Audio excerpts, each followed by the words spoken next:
प्यारे दोस्तों, ये कहानी है 27 साल का लड़का जो बहुत नेक था। वह अपना पेट पाने के लिए रिक्शा चलाता था। एक दिन एक लड़की आई और उसके रिक्शा में बैठ गई और लड़की रिक्शा वाले से बात करने लगे और दोनों लोग आपस में बात करने लगे। फिर ऐसा हुआ कि रिक्शा वाले की किस्मत ऐसी बदल गई जो रिक्शा वाले ने कभी जिंदगी में सोचा भी नहीं था। ऐसा क्या हुआ, आइए इस कहानी में जानते हैं। यह कहानी एक छोटे से कस्बे से शुरू होती है जहां गलियों में धूल उड़ती रहती है और सर्दियों की धुंध सूरज को भी धुंधला कर देती है। वहीं कहीं एक पुरानी बस्ती में रईस नाम का 27 वर्ष का युवक हर सुबह 4 बजे उठकर अल्लाह का नाम लेता, वुजू करके फज्र की नमाज अदा करता और फिर अपने पुराने लेकिन चमकते हुए साइकिल रिक्शा को तैयार करता। यह रिक्शा उसके पिता का था जो कभी जीवन के कठिन मोड़ों पर उनका सहारा था।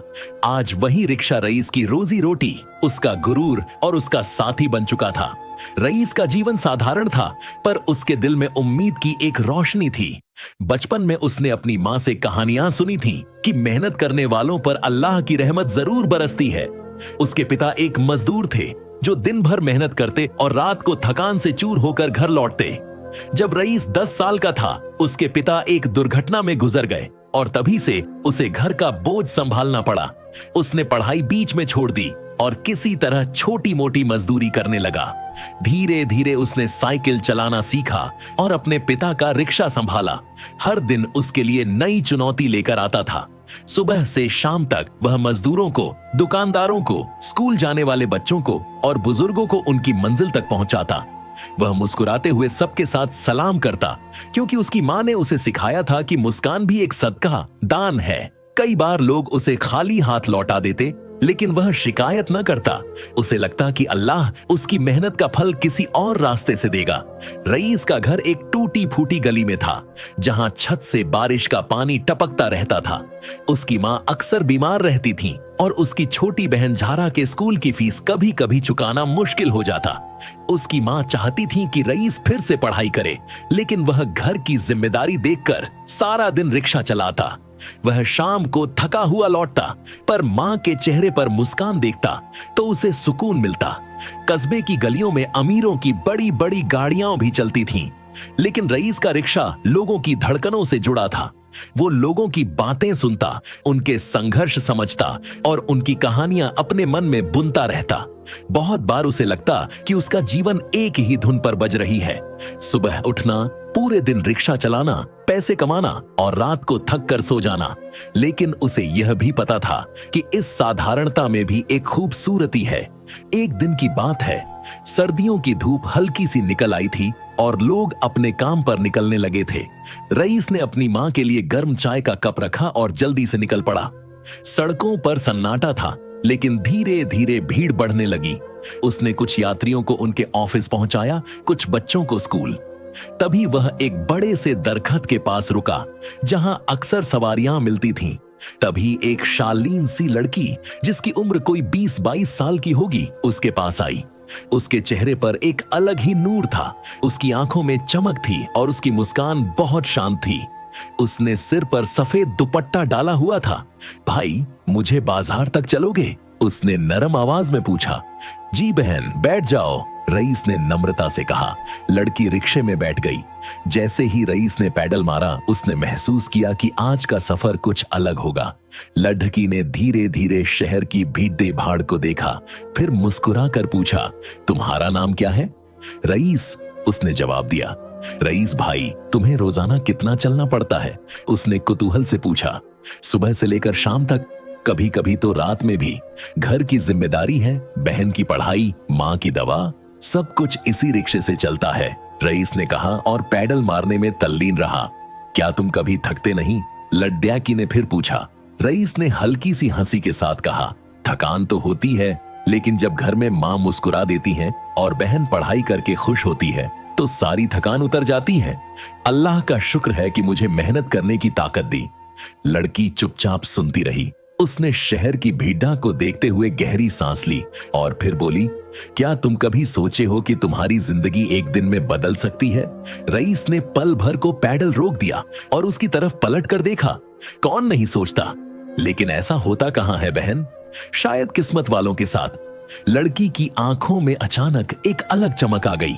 उसने रईस से कहा, हर इंसान की किस्मत में चमक होती है, बस वह सही वक्त और सही सोच का इंतजार करती है। तुम्हारी मेहनत और नेक नियत का फल तुम्हें मिलने वाला है। लेकिन एक बात याद रखना, जब किस्मत चमकेगी तब तुम अपने दिल को घमंड से बचाना। रईस थोड़ा हैरान हुआ। उसने सोचा कि शायद यह कोई साधारण बातचीत है, लेकिन लड्डेकी के चेहरे पर जो नूर था वह किसी आम इंसान का नहीं लग रहा था। उसे लगा कि जैसे कोई उसकी रूह में उतरकर उसकी बात कर रहा है। उसने कहा, मैं तो एक साधारण रिक्शा वाला हूं बहन, मेरा जीवन कहां बदल सकता है। लड़की ने मुस्कुराकर कहा, तुम खुद को साधारण समझते हो, लेकिन तुम्हारे अंदर जो ईमान, मेहनत और सब्र है, वही तुम्हारी सबसे बड़ी दौलत है। मैं जो बात बताने जा रही हूं उसे ध्यान से सुनो और एक दिन जब सही समय आए तब इसका उपयोग करना। लेकिन उससे पहले यह जान लो कि मैं कोई आम लडेचकी नहीं हूं। रईस ने अपने कंधे पर पसीना पोंछा और हतप्रभ होकर उससे पूछा, तो आप कौन हैं? लड़की ने गहरी सांस ली और धीरे धीरे बोली, मैं अल्लाह की तरफ से भेजी गई एक परी हूं। मुझे तुम्हारी मेहनत की दुआओं ने बुलाया है। तुम्हें लगता होगा कि मैं मजाक कर रही हूं, लेकिन यह सच है। मेरे हाथ में एक रहमत है और वह तुम्हारे लिए है। इतना कहकर उसने अपने बैग से एक चमचमाती हुई अंगूठी निकाली। अंगूठी पर कुरानी आयतें उकेरी थीं और उसमें से एक हल्की सी खुशबू आ रही थी। उसने वह अंगूठी रईस की तरफ बढ़ाते हुए कहा, यह अंगूठी तुम अपने पास रखो। यह कोई जादू नहीं है, यह तुम्हारी मेहनत और ईमान पर अल्लाह की निशानी है। जब तुम्हें लगे कि तुम बहुत परेशानी में हो और रास्ता नहीं सूझ रहा, तो इस अंगूठी को हाथ में लेकर या हादी या नूर, ऐ मार्गदर्शक, ऐ प्रकाश कहकर दिल से दुआ करना। यह अल्लाह का एक नाम है। जब तुम्हारी नीयत साफ होगी, वह तुम्हें रास्ता दिखाएगा। लेकिन याद रखना, अगर तुम इसे सिर्फ दौलत के लिए इस्तेमाल करोगे या घमंड में खो जाओगे तो यह काम नहीं करेगी। रईस को समझ नहीं आया कि क्या कहे। वह चकित था। उसने कभी जिंदगी में परी नहीं देखी थी। वह इतना पढ़ा लिखा नहीं था, लेकिन उसे अपनी मां की बात याद आई कि दुनिया भर में फरिश्ते घूमते रहते हैं और अल्लाह नेक लोगों की मदद जरूर करता है। उसके हाथ थोड़े कांप रहे थे, लेकिन उसने हिम्मत जुटाकर अंगूठी ली और अपनी जेब में रख ली।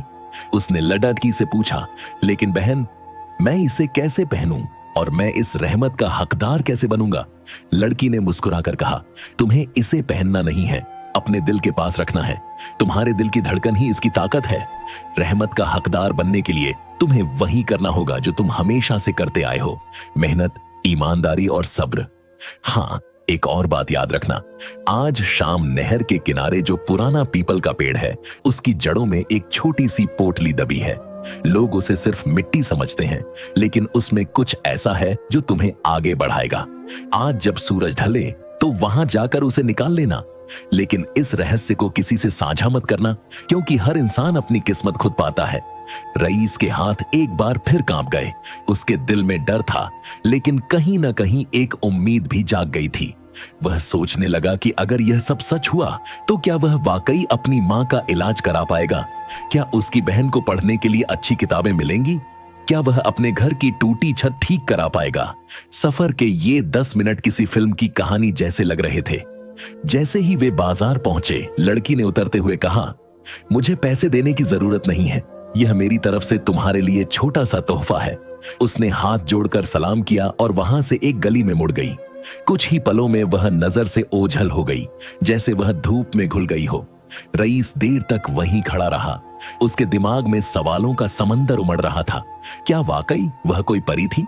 क्या वाकई उसे अल्लाह ने भेजा था, या यह सब उसकी थकी हुई आंखों का भ्रम था? फिर भी उसने जेब में पड़े अंगूठी को छूकर देखा।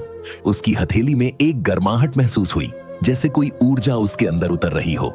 उसने मन ही मन अल्लाह का शुक्र अदा किया और तय किया कि शाम को पीपल के पेड़ के पास जरूर जाएगा। वह दिन बाकी दिनों से थोड़ा अलग था। वो जब लोगों को रिक्शे में बैठाता तो उनके चेहरे पर उम्मीद की किरण देखता। उसे लग रहा था कि आज उसका जीवन किसी मोड़ पर है। उसके मन में डर और उत्साह दोनों थे। दिन भर उसने यात्रियों को उनकी मंजिल तक पहुंचाया, पर समय का ध्यान नहीं रहा। शाम होने लगी और सूरज धीरे धीरे ढलने लगा। आसमान लाल रंग से सजा हुआ था और पक्षी अपने घर लौट रहे थे। रईस ने जल्दी से रिक्शा निकाला और नहर की तरफ जाने वाली सड़क पर चल पड़ा। उसके हाथ थर थर कांप रहे थे और दिल की धड़कन तेज हो रही थी। जैसे ही वह नहर के किनारे पहुंचा, उसने दूर से वह पुराना पीपल का पेड़ देखा। यह पेड़ गांव के बुजुर्गों की तरह था, जिसने न जाने कितने मौसम देखे थे। लोग कहते थे कि इस पेड़ ने बहुत रहस्यों को अपने अंदर समेट रखा है। आसपास कोई नजर नहीं आ रहा था। वह धीरे धीरे आगे बढ़ा। उसके कदम सावधान थे, जैसे कि किसी रहस्यमयी जगह पर जा रहा हो। पीपल के पेड़ के पास पहुंचकर उसने चारों तरफ देखा। दूर दूर तक सन्नाटा था। हवा में एक अजीब सी सुगंध थी, जैसे मिट्टी और जरा सी इत्र की खुशबू। उसने अपने हाथ से पेड़ की जड़ के पास की मिट्टी हटाना शुरू किया। मिट्टी थोड़ी नरम थी, लेकिन जैसे ही उसने गहराई में हाथ डाला, उसके हाथ को कुछ नुकीला महसूस हुआ। उसने धीरे धीरे मिट्टी को साफ किया और उसकी आंखें चमक गईं। वहां एक छोटी सी कपड़े की पोटली थी, जिसे किसी ने सावधानी से बांध कर रख छोड़ा था। उसने पोटली को निकाला और उसे खोलने से पहले अपना दिल शांत किया। उसने चारों तरफ देखा, फिर धीरे धीरे पोटली की गांठ खोली। अंदर एक पुरानी मगर बहुत खूबसूरत कागज की पुड़िया थी, जिसमें अरबी भाषा में कुछ लिखा था और साथ ही कुछ पुराने सोने के सिक्के थे। सिक्कों पर भी कुरानी आयतें उकेरी हुई थीं। उसके दिल की धड़कन तेज हो गई। उसने उन सिक्कों को हाथ में लिया और उन्हें अपनी जेब में रख लिया। फिर उसने पुड़िया को ध्यान से खोलकर देखा। उस पर लिखा था, यह दौलत तेरी मेहनत, ईमान और सब्र का फल है। इसका इस्तेमाल सिर्फ नेक कामों में करना, लोगों की मदद करना, माँ की दवा, बहन की पढ़ाई और अपने शहर के गरीबों की जरूरत पूरी करना। याद रखना, हर इंसान की जिंदगी में अल्लाह एक समय ऐसा लाता है जब उसे आजमाता है। अगर तू इन सिक्कों का सही उपयोग करेगा तो तुझे और भी बरकत मिलेगी, लेकिन अगर तू घमंड में आएगा या इनका गलत इस्तेमाल करेगा तो यह सब खो देगा। रईस की आंखों में आंसू आ गए। उसने पहली बार इतनी दौलत देखी थी, लेकिन उसके दिल में कोई लालच नहीं था। उसे अपनी माँ और बहन का चेहरा याद आया। उसने सिर झुकाया और अल्लाह का शुक्र अदा किया। उसने सिक्कों की पोटली को धीरे धीरे अपने बैग में रखा और पुड़िया को फिर से सुरक्षित बांध दिया। फिर उसने वहीं बैठकर 2 रकात शुक्राना नमाज अदा की और अपने रब से दुआ मांगी कि वह इस दौलत का सही उपयोग कर सके। उस रात वह घर लौटा तो उसकी माँ ने उसके चेहरे पर एक अलग चमक देखी। उसने माँ को सिक्कों के बारे में नहीं बताया, बल्कि कुछ दिनों बाद धीरे धीरे उनका इस्तेमाल करना शुरू किया। सबसे पहले उसने अपनी माँ का इलाज करवाया। एक अच्छे डॉक्टर से इलाज कराकर उनकी सेहत में सुधार हुआ। उसके बाद उसने झारा के लिए स्कूल की फीस भर दी और उसे किताबें दिलाईं। झारा की आंखों में खुशी के आंसू थे। इसके बाद रईस ने मोहल्ले के गरीब बच्चों के लिए एक छोटी सी पाठशाला शुरू की, जहां वे शाम को पढ़ सकते थे। वह खुद भी उन बच्चों के साथ बैठता, उन्हें पढ़ने में मदद करता और उनके साथ नमाज पढ़ता। उसने महसूस किया कि उससे पढ़ाने का काम उसकी रूह को राहत देता है। धीरे धीरे उसकी मेहनत और नेक नीयत की वजह से उसका काम बढ़ने लगा। लोग उस पर भरोसा करने लगे और कोई कोई उसे व्यापार में भागीदारी का प्रस्ताव देने लगे। लेकिन उसने वही किया जो उसकी अम्मी ने उसे सिखाया था, हमेशा दिल को साफ रखना, मेहनत करना और अल्लाह का शुक्र अदा करना। एक दिन उसने सोचा कि वह अपने रिक्शे को छोड़ देगा और कोई दुकान खोल लेगा, लेकिन तभी उसे वह परी की बात याद आई, अपने दिल को घमंड से बचाना और जमीन से जुड़े रहना। उसने फैसला किया कि वह रिक्शा चलाना बंद नहीं करेगा, क्योंकि वही उसके जीवन का पहला सहारा था। उसने एक छोटी सी किराने की दुकान खोल ली और फिर भी सुबह सुबह रिक्शा लेकर निकल जाता। दुकान पर उसकी माँ और बहन बैठ जाती। समय के साथ रईस का नाम शहर में फैलने लगा। लोग उसे ईमानदार, मेहनती और दयालु इंसान के तौर पर जानने लगे। कई लोग उसकी जीवन कहानी सुनते और प्रेरित होते। उसकी माँ अक्सर कहती, बेटा, तूने हम पर बहुत रहमत बरसाई है, लेकिन यह सब अल्लाह की मेहरबानी और तुम्हारी नेक नीयत का फल है। लेकिन कहानी यहीं खत्म नहीं होती। कुछ महीनों बाद शहर में एक बद्दी आर्थिक तंगी आ गई। बाजार में काम कम होने लगा और लोगों के रोजगार पर असर पड़ने लगा। कई लोग बेरोजगार हो गए। रईस ने देखा कि उसके मोहल्ले के लोग खाने के लिए तरस रहे हैं। उसने बिना देर किए मदद का फैसला किया। उसने अपने बचत के सिक्कों का इस्तेमाल कर लोगों के लिए खाना, कपड़े और दवाइयां खरीदना शुरू किया। उसने मिलकर एक लंगर चलाया जहां कोई भी भूखा आए और पेट भर कर जाए। धीरे धीरे शहर के लोग उससे जुड़ने लगे। उसकी नेक दिली से प्रेरित होकर कुछ और लोग मदद के लिए आगे आए। यहां तक कि कुछ बड़े व्यापारी भी उसके साथ हो गए और उन्होंने गरीबी से जूझते लोगों की सहायता करना शुरू कर दिया। इससे रईस को समझ आया कि जब एक इंसान सच्चे दिल से काम शुरू करता है तो अल्लाह उसके लिए रास्ते खोल देता है और लोग उसके साथ जुड़ते हैं। एक रोज वह अपनी दुकान के बाहर बैठा था कि तभी वही लड़की जिसे उसने परी बताया था उसकी दुकान के सामने से गुजरी। वह बिल्कुल वैसी ही थी, नूरानी चेहरा, सफेद दुपट्टा और आंखों में सुकून। उसने रईस को मुस्कुराकर देखा और कहा, मुझे पता था कि तुम रहमत को सही जगह इस्तेमाल करोगे। अल्लाह तुमसे खुश है। यह कहकर वह हवा में गायब हो गई जैसे कोई परछाई। रईस रो पड़ा। उसने पहली बार महसूस किया कि अल्लाह अपने नेक बंदों की किस तरह मदद करता है। उसकी जिंदगी में जो बदल गया था वह सिर्फ दौलत नहीं थी, बल्कि उसकी सोच, उसका नजरिया, उसका दिल भी बड़ा हो गया था। उसने समझा कि असली दौलत पैसा नहीं बल्कि इंसान का दिल होता है। अगर दिल सच्चा हो तो छोटी सी बात भी बड़ी हो जाती है। उसने उस अंगूठी को फिर कभी नहीं निकाला क्योंकि उसे कभी उसकी जरूरत महसूस नहीं हुई। वह जानता था कि असली रहमत उस अंगूठी में नहीं बल्कि उसकी नीयत और उसके कामों में है।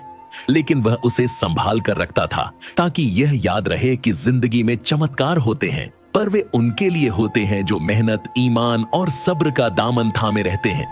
समय बीतता गया। रईस की बहन ज़ारा पढ़ लिख कर एक डॉक्टर बन गई और उसने गरीबों के लिए मुफ्त क्लिनिक खोला। उसकी मां वृद्ध होने के बावजूद मजबूत और खुश थीं। रईस ने कई अनाथ बच्चों को गोद लिया और उन्हें शिक्षा एवं संस्कार दिए। शहर में उसकी बहुत इज्जत थी, लेकिन उसने कभी घमंड नहीं किया। वह हर दिन अल्लाह का शुक्र अदा करता और कहता, हर चीज अल्लाह की अमानत है और एक दिन हमें वहीं लौट जाना है। यह कहानी हमें सिखाती है कि दुनिया में चमत्कार होते हैं, लेकिन उनका मादा हमारे अंदर के इंसान में छिपा रहता है। रईस कोई बड़ा आदमी नहीं था, ना ही उसने कोई जादू किया। उसने बस अपनी मेहनत, ईमानदारी और सब्र से अल्लाह की रहमत को बुलाया। परी एक माध्यम थी, लेकिन असली शक्ति उसकी नीयत थी। अगर हम अपने दिल को साफ रखें और दूसरों की मदद करें तो शायद हमारी जिंदगी में भी कोई परी आए और हमारी किस्मत चमका दे। उस पुराने पीपल के पेड़ के पास अब भी लोग जाते हैं। कुछ लोग कहते हैं कि वहां आज भी रहमत की हवा चलती है। कोई वहां जाकर दुआ मांगता है तो कोई बस छांव में बैठकर सुकून पाता है। रईस कभी कभी शाम को वहां जाकर बैठता, उस दिन को याद करता जब उसकी जिंदगी बदली थी। वह उस पेड़ की जड़ों को हाथ लगाता और दिल ही दिल में दुआ करता, या हादी या नूर। फिर वह उठकर अपने रिक्शे की ओर जाता और अपनी मां से कहते हुए मुस्कुराता, अम्मी चलिए हम किसी और की मदद करने चलते हैं। उसकी मां भी मुस्कुरा देती, क्योंकि उन्हें पता था कि उनके बेटे ने किस्मत की दौलत को सही मायनों में समझ लिया है। ऐसा कहते हैं कि जब इंसान अपने दिल में उम्मीद और सब्र का बीज बोता है तो अल्लाह उस बीज को ऐसी फलदार बेल बना देता है जिसकी छांव में न जाने कितने लोग सुकून पाते हैं। बदलाव बाहरी नहीं, भीतरी होता है।